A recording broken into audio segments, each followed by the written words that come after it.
Good afternoon. My name is Anne Lawrence, and I want to invite you to read this book with me. This is Berry Magic, written by Teri Sloat and Betty Huffmon, illustrated by Teri Sloat. Every fall, the old women grumbled about the crowberries. These berries are so dry. These berries have no taste. These berries are not even worth picking. But they picked them anyway, for there had to be a kudak, Eskimo ice cream, at the fall feast. And it had to be filled with berries. And Nana watched the old women. She liked the way their brightly trimmed kasbaks decorated the tundra. And while she watched them, a plan grew in her mind.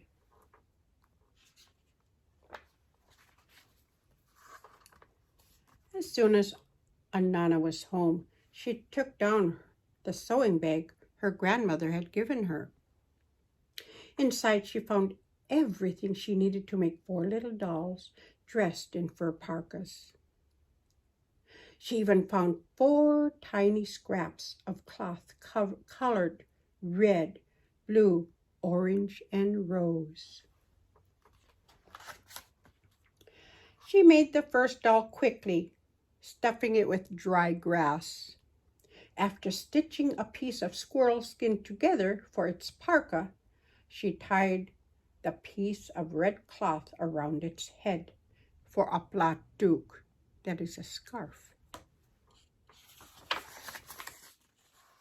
She made the second doll more slowly, filling it with soft moss. She dressed it in muskrat fur, trimming it with blue beads. The dangle of blue beads matched the doll's little blue platuk. Nana made the third doll carefully, filling it with reindeer hair. She dressed it in a parka of fine reindeer skin. She placed the doll in the window, letting the setting sun paint an orange glow on its cheeks that matched the platuk tied around its head. Nana made the last doll with so much joy. She lovingly filled it with goose down, covered its plump body with a warm fox skin, and stitched together a tiny pair of sealskin mucklucks for its feet. Finally, she strung a necklace of rosy beads around its neck to match its platuk. She looked at her dolls and slowly drew in her breath. "Aling," she murmured, for which she was pleased.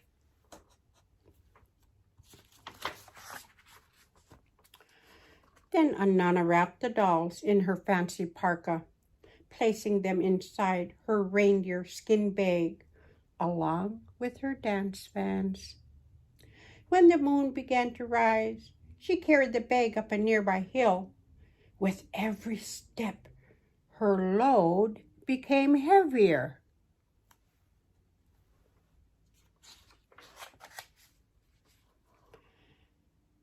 At last, Nana reached the crowberries at the top of the hill. She turned in a circle and looked out all around her at the vast moonlit tundra. When it was time, she untied her bag and slipped the parka over her head.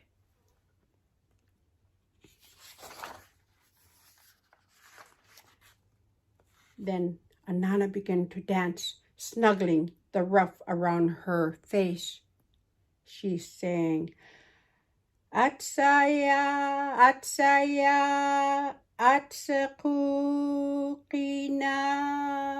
Berry, berry, be a berry." And Nana peeked down at her bag. Out wiggled a little girl, dressed in squirrel skin and wearing a bright red toque.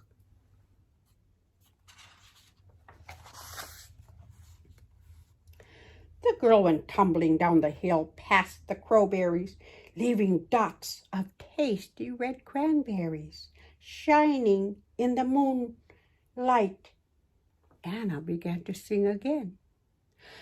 Atsaya, atsaya, atsaya kukina. Berry, berry, be a berry. Out of the bag skipped another little girl with blue beads dangling from her muskrat parka, and she wore a blue platook. While Anana danced, the girl leaped over the crowberries and past the cranberries. She rolled head over heels through the bushes below, leaving clusters of juicy blueberries wherever she went. Anana danced faster, singing louder, Atsaya, Atsaya, Atsaya, Akukina. A happy girl dressed in reindeer skin and wearing an orange platook plopped out of the bag. She jumped over the crowberries, sprang over the cranberries, and bounced over the blueberries. She hopped across the boggy grass from hummock to hummock, leaving a trail of tangy salmon berries on long stems. Knowing there was still one doll left in the bag, Anana shouted with excitement, Atsaya, Atsaya, Atsaya Kukina.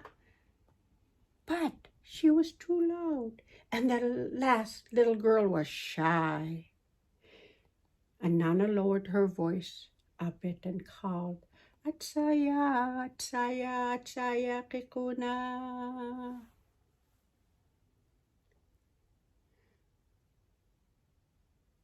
But the little girl was still too shy, so Anna whispered in her kindest voice. The plump little girl blushed and smiled at Anana as she peeked out from the bag. With her rosy beads flying, she gave a great leap. Beyond the crowberries, beyond the cranberries, and beyond the blueberries and the salmon berries, and into the great grass at the bottom of the hill. While Anana finished her dance, sweet, rosy raspberries peeked out from the shadows.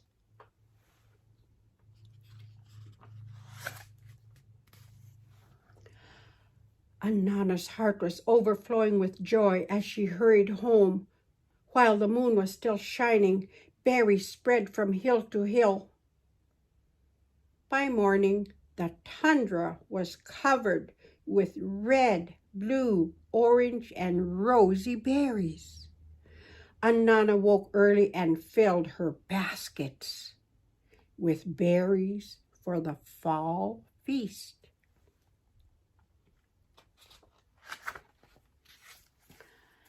That night, the old women couldn't get enough of the berry-filled agudak. While Anana danced, she heard them saying, Those berries are so juicy. These berries are so tasty. Even the grumpiest woman was smiling, and Anana too. And from that day on until now, Anana's berries have filled the agudak at every fall festival. I hope you enjoyed this story. And they are still picking berries right now. And if you have not had a chance to pick any berries yet, you still have that opportunity. There are still a few blueberries, cranberries, and blackberries are the next ones to pick. They come in cycles. But if you don't get the opportunity to pick any this year, plan on it maybe for next year. And I hope you enjoy, if you do get berries, to make some agudak, make some, blueberry pancakes, blueberry muffins, blueberry strudel cake, pies. You can make anything with blueberries. Hoyanna. Have a wonderful day.